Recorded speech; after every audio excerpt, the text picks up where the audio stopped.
नमस्कार दोस्तों, मैं अंकुर उपाध्याय स्वागत करता हूं आप सभी का आपके अपने YouTube channel share market analysis में। यहां पे बात करूंगा आप सभी के साथ एक ऐसे सेक्टर के बारे में जो कि 2 साल से शांत पड़ा था लेकिन अब चलना शुरू हुआ है और ऐसा चल रहा है कि धमाका हो रहा है। बट सबसे बड़ी बात पता है क्या है?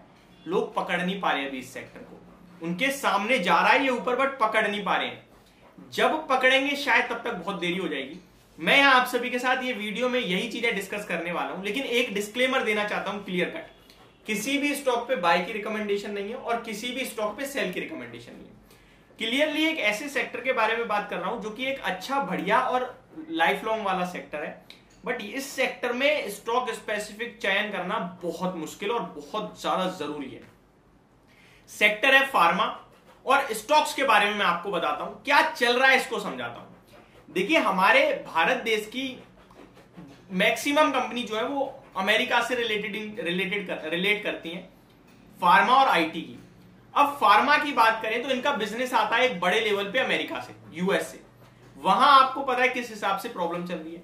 तो इनका जो एक्सपोर्ट डाटा था वो कंटिन्यू घट रहा था। अगर आप नोटिस कर पाए हो तो एक्सपोर्ट जिनका बड़े लेवल पे है उनके प्रॉफिट में, उनके शेयर के प्राइस में काफी बड़ी पिटाई पड़ी है। कुछ एग्जांपल देता हूं। इप्का लैब लगभग 75% एक्सपोर्ट करके कमाता है। ये 1300-1400 वाला शेयर 700 रुपए का रह गया है। और भी कुछ रीजन है, वो बात अलग है, लेकिन ये भी है। डीवीज लैब सबसे ज्यादा फेवरेट स्टॉक है मेरा फार्मा में। फार्मा में मुझे केवल 3 स्टॉक पसंद है लाइफ लॉन्ग के लिए। लाइफ लॉन्ग का मतलब तो जानते ही होंगे, जिंदगी भर, यानी 5 साल, 10 साल, 15 साल, 1 महीने 4 महीने वाली बात नहीं कर रहा मैं। उन 3 स्टॉक्स का नाम भी बताऊंगा। उनमें एक डीवीज लैब भी और 2 और है। डीवीज लैब का मार्केट शेयर जो है एक्सपोर्ट से रिलेटेड लगभग 85% की इनकी अर्निंग्स आती है और वो भी इसीलिए 5000 4,500 वाला आपके लिए 3000 तक चला गया। ब्रोकरेज हाउसेस तो छोड़ते नहीं है किसी को भी गिरते समय में। रिटेल इन्वेस्टर जब तक बेच ना दे तब तक वो अपनी गलत रिपोर्ट देते हैं। जब ये स्टॉक 3000 पे था तो एक रिपोर्ट आती है कि 20 के पी तक जा सकता है वर्स्ट के सिनेरियो में, जिसका भाव 2000 का निकल के आ रहा था। एक ऐसा निवेशक जो 3500, 4000, 5000 से होल्ड कर रहा है, 3000 पे ऑलरेडी आ गया है। एक ब्रोकरेज हाउस और सामने से आगे कह रही है 2000 चला जाएगा, तो एक बंदा टूट जाता है पूरी तरीके से। फिर वो बेच देता है। वो कहता है यार और नुकसान होने से अच्छा है बेच दो। कुछ ये सोचते हैं कि गिरेगा तो ले लेंगे, लेकिन एक्चुअल में होता है क्या है कि शेयर वहीं से घूम रहा होता है। और जब स्टॉक फिर अभी 3,500-4,000 हो गया, आप ब्रोकरेज हाउस से 3700, 3800, 4,500 के, अभी थोड़ा और चलेगा तो और ऊपर के टारगेट आएंगे। फिर वो बंदा क्या करा, आपने यार फंसा दिया ना उसे। तो मैं आपसे कह रहा हूं कि जब आप शेयर लो तो पूरा ठोक बजा के देख के लो। अगर लेने के बाद इधर उधर की सुन के देखने निकले तो डेफिनेटली लॉस करके आओगे बाजार में। बहुत मुश्किल है पैसा बनाना। आते हैं अगली टॉपिक पे कि अब चल क्या रहा है। चल ये रहा है कि एक्सपोर्ट डाटा में सुधार आ रहा है। कुछ कंपनियां 50% क्यूओक्यू बेसिस पे एक्सपोर्ट डाटा बढ़िया कर रही हैं। अमेरिका इन्फ्लेशन नीचे आ रहा है, इंपोर्ट बढ़ा रहा है, तो हमारा एक्सपोर्ट बढ़ रहा है। और डॉलर और कहीं ना कहीं उसमें आपके रुपए में भी जो वॉलेटिलिटी थी वो थोड़ी कम हो रही है। तो ये सारी चीजें स्ट्रेंथ देने का काम कर रही है। अब मैं कुछ स्टॉक्स के नाम बताना चाहता हूं जो नीचे से 20-20, 25-25% रिकवर कर रहे हैं। पहला नाम मैं आपके साथ शेयर करना चाहूंगा बायोकॉन का। ये स्टॉक मैंने अप्रैल सीरीज में आई थिंक आपके साथ शेयर करा था, बट मैंने कोई बाय की बात नहीं करी थी, अपनी एप्लीकेशन पे बात करी थी कि यार 200 रुपए का शेयर है, बड़ी खरीदारी हुई है, ये घूमना चाहिए। 200 वाला हो गया 245 का, 22% के रिटर्न्स बन गए हैं। और स्टॉक के हाई पता है क्या है? 1 साल का हाई है 350 का, 2 साल के हाई है 400 प्लस के, और 5 साल में जो हाई लगा है वो ऑलमोस्ट 450 का है। नीचे से घूमने की तैयारी कर रहा है, बिल्कुल कर रहा है। तो अभी किसी को पकड़ में नहीं आया, लेकिन देखिए अच्छी खासी मूव आ गई। 63 के पी पे, सस्ता नहीं है। इसी तरीके से एक और स्टॉक बताता हूं, लॉरस लैब्स।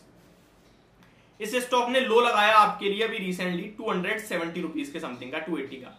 वहां से स्टॉक 368 पे आ गया। इसको मैंने कवर करा था जब 340, 330 पे था कि ये बड़ी तेजी में चल रहा है, बड़े महीनों का ब्रेकआउट दे रहा है। इसको मैंने पूरी तरीके से कवर करा था, मुझे याद है।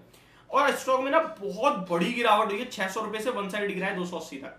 तो ये चलना शुरू हुआ है। अभी भी यहां से भी जा सकता है, बिल्कुल जा सकता है। 370 तक के लेवल्स दिख रहे हैं, वहां तक आ गया है।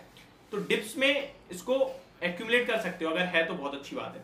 ये हो गया। एक और स्टॉक मैं आपको बताता हूं जो कल से ही स्टार्ट हुआ है, 2 दिन से, वो है वॉकहार्ट फार्मा। इस स्टॉक का भाव 215 हो गया है।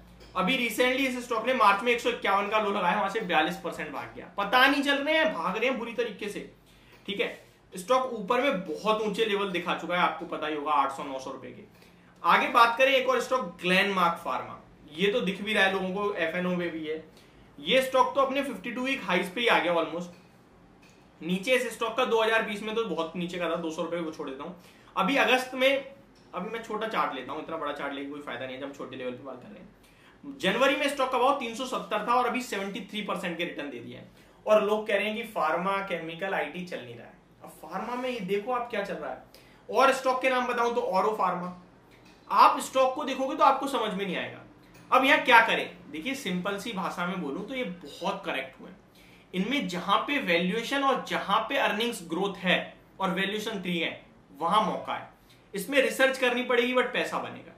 दूसरी बात, मैं अपने फेवरेट स्टॉक्स के बारे में बता रहा था, लाइफ लॉन्ग, एवरग्रीन जो है, उनका बिजनेस भरोसेमंद है, काम भरोसेमंद है। देखिए फार्मा में क्या है, एक दवाई आ रही है, वो दवाई 10 लोग बना रहे हैं, समझ रहे हो, अलग अलग कंपनी। अब एक बुखार की 4 तरीके की दवाई आती है, कोई पैरासीटामोल बोल देता है तो कोई डोलो बोल देता है, तो बहुत प्रॉब्लम है। तो बहुत बड़ा मार्केट है फार्मा का और बहुत ज्यादा खतरनाक मार्केट है। अपन भरोसा करते हैं, एक एमएनसी कंपनी है एबॉट इंडिया, जो मल्टीनेशनल कंपनी है। लो आराम से भैया, आराम से बैठो, कोई दिक्कत नहीं आती इसमें। मार्केट क्रैश में भी स्टॉक में दिक्कत नहीं आती। दूसरा डिवीज लैब है, दवाइयां कोई भी कंपनी बना ले, लेकिन सॉल्ट सेम होगा तभी काम करेगी। अगर बुखार है तो बुखार का जो सॉल्ट है वो ही डोलो में होगा और वही पैरासीटामोल में होगा। तो एपीआई कारोबार यानी सॉल्ट बनाने का काम करती है, ये अच्छी लगती है कंपनी। और तीसरी कंपनी है जिसकी नॉर्मल बीमारियों में सबसे ज्यादा दवाइयां बिकती हैं, नॉर्मल कॉमन डिजीजेस जो होती हैं, लाइक कोल्ड एंड कफ हो गया, बुखार आ गया, ये सब चीजें जो नॉर्मली बॉडी एक हो रहा है इन सब में, तो वो सिप्ला है। यहां पे बढ़िया मार्केट है और ये भी स्टॉक कंटिन्यू ग्रो करता है। और सिप्ला बहुत बड़ा मल्टीबैगर है, इसकी हिस्ट्री देखोगे तो आप। एक चीज और बताना चाहूंगा, सिप्ला का मैनेजमेंट अभी थोड़ा बहुत ज्यादा एज्ड हो गया है, तो यहां से कुछ नेगेटिव, प्लस उनकी, अब ऑब्वियसली बात है, एक यंग ब्लड कुछ और करने की कोशिश करता है। अब एक एज ब्लड, जो बड़े लोग होते हैं, जो एज हो गई है जिनकी, वो सोचते हैं सही तो कर रही है कंपनी, और क्या बढ़ाना है, तो वो सोच का फर्क पड़ जाता है। तो ये एक डिस्क्लेमर है। तो ये मेरी तरफ से आपके ऊपर एक फार्मा के ऊपर वीडियो, होप आपको समझ में पसंद दोनों आएगी। Thank you so much for watching this video, have a great day guys.